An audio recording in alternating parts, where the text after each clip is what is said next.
My people, Niger, Burkina Faso, and Mali opened their own bank. Finally, you're going to find out about that. Some South African researchers went to the Antarctic to do research about what, I don't know, but apparently mayhem is happening over there and they're almost unaliving each other. This is crazy. It's happening in a very cold. You're going to find out about that. 33 people have been unalive on cholera. Do you know what cholera is? It's happening, fellas. You're going to find out about that.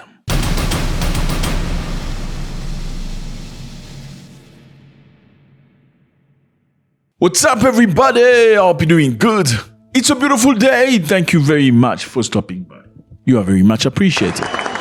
You know, disrespect usually comes when people are poor. Not only when people are poor, but usually when somebody perceives themselves as superior to you. I mean, it's easier to disrespect somebody that's lower in terms of finances than disrespecting somebody on the other side of the spectrum, right? People who are big in society, find it easy to disrespect those who are smaller, as opposed to disrespecting something bigger. You know why? Because you think you may need the bigger person for your improvement. And that's another layer of protection that many people don't really get when they are at the bottom of the scale. Now, fellas, sometimes it's important to be independent, to do your own thing. You're not having to ask somebody money. You have no idea how much freedom that is. Not having to beg for food, not having to wait for somebody to clear up some money for you to live day by day, not having to sleep at somebody's house, where you have rules you have to respect. You leave the house at 6 o'clock, we open the door. You can't go before 6 o'clock because then you're disturbing people's sleep. And you can't come back after 7 p.m. because Papa is already home. Nobody comes after Papa. Crazy stuff. That's why you need independence. Yes. Well, Mali, Burkina Faso, and Niger are acquiring independence in the biggest form of it. Now, guess what they've done? They have opened their own bank. Congratulations. Yeah. Pick up my coffee. Like my Kenyan people like to say. Anyway, now, these countries, as you know, have pushed themselves away from these other countries. These are ECOWAS. They were all part of the same group. African countries lying to each other about brotherhood. You know how it goes. My brother. I call you my brother when I want to disrespect you. My brother when I want to correct you in public so you can feel shame. My brother if I want to tell you no about something important. But never my brother when I want to contribute and push you forward. Anyway, now these three countries are the only brothers in Africa. Let me just put it that way for you. They defend each other, they protect one another. Niger, Burkina Faso have come together. They've put money together, about 500 billion CFA franc to start a bank. That's for them to rely on each other, to hold one another so they can move forward away from ECOWAS group. These are the ECOWAS, the bad Africans. No, sorry, I didn't mean it. Anyway, they're just very associated with the colonizer. The role of the bank will be to finance strategic projects in infrastructure, energy, agriculture, and industry. Among the priority projects are the creation of a railway connecting member countries of the alliance, Burkina Faso, Mali, and Niger, and the establishment of a common airline. Imagine, my brother, imagine that. Establishing a railway between all those countries so they can communicate, so they can cooperate, so they can move, so they can marry, so they can build. It's amazing. Transportation is one of the biggest flows that Africa has. It's very hard to leave one African country to another via roads. It's not necessarily easy.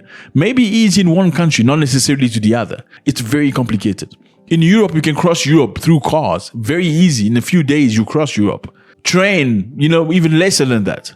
But in Africa, it's very difficult. But you'll see big buildings, politicians buy buildings for the first wife, second wife, third wife. But the first wife will make sure she has the bigger buildings because people need to see that's the first wife. How do you know that's the first wife? Building is not bigger than the other ones, or a car is not a super SUV. All that's happening in the detriment of the normal human beings who are dying in hospital due to lack of medication because the president or whoever works in government did not do the appropriate things to get the tablet and the medics and acquire the necessary tools to enable these people in hospital to work appropriately. Crazy stuff. Africa for you. Now, Niger, Burkina Faso, and Mali are not like other Africans. They're different. They don't care about your corruption. They don't want to be seen in big SUVs and cars. They just want to build for the people. And this is what they want to do. They want to build a common airline, my brother. Common airline. I mean, when Africa got independence, Some of the African leaders came up with the idea of let's Africa be one. Let's be a confederation like America, state by state, but we one. So we can be powerful. Some of the Africans say, no, we can't do that. Let's just see each other from afar. Why? Because they wanted to rule. Because if Africa was a confederation, then whatever happening in the Congo, you need to report to other country president. If people are suffering in Congo, you as a Congolese president need to report to other presidents. Why are your people suffering? If people are suffering in Niger or Malawi, you need to explain to us why are people not being paid in Malawi. But if you have independent country, then every leader do whatever you want to do. That's why some African countries are doing okay and some are really shithole countries. I'm sorry, but I need to tell you the truth. Stay with me. Now, Niger, Burkina Faso don't want that. They're going to work together. They've created a bank. They're going to finance infrastructure, energy, agriculture, industry. They're doing a tremendous job already. There's nothing to prove. And one common base is, if you look at these presidents, look at them. What do they have in common? They are all military soldiers. Now, can we say that presidents that come from a military background are actually very necessary in Africa? Maybe in Africa, we have no idea. Because Africans, when it comes to discipline, are a big problem. You sometimes need to treat them in a certain way. Anyway, now we're moving to South Africa. Well, not South Africa, but we're moving to the Antarctic.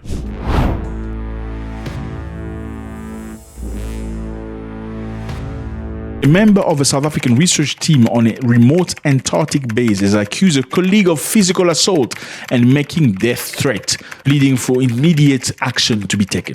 Oh, crazy. So what's happening? The person making allegations said they feared for their own and their colleagues' safety, demanding immediate action. So what's happening? Now, this is the world. Look at the map. This is the world. Now, right here is South Africa. Now, down here is the Arctic. Okay? Yeah, it's very, very cold. People don't go there. Actually, you're not allowed to go there.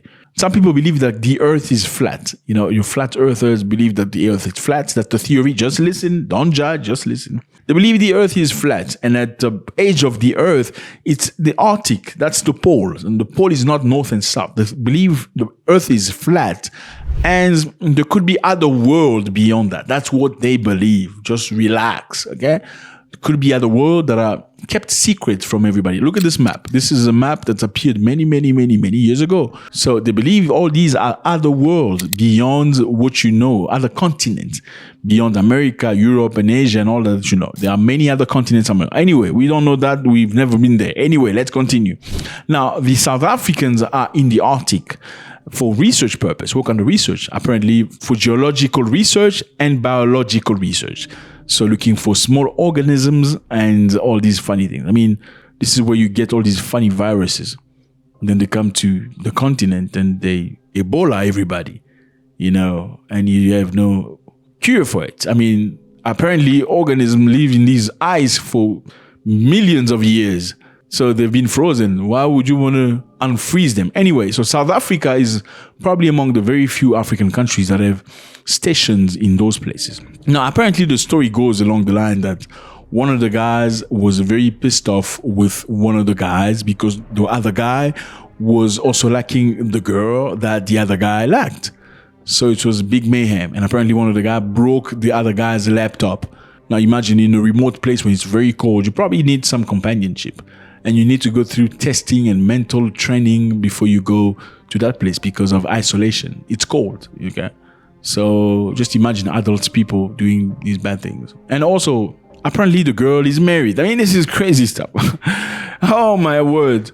Like, that's the problem. You see why some people don't want their partners to be scientific, going into the sea with why? Just stay home, you know, have a couple of chicken and a few cows and, you know, lambs in the neighborhood. That's it. Why do you need to go far away? I've got a career. Oh, please, get out of here.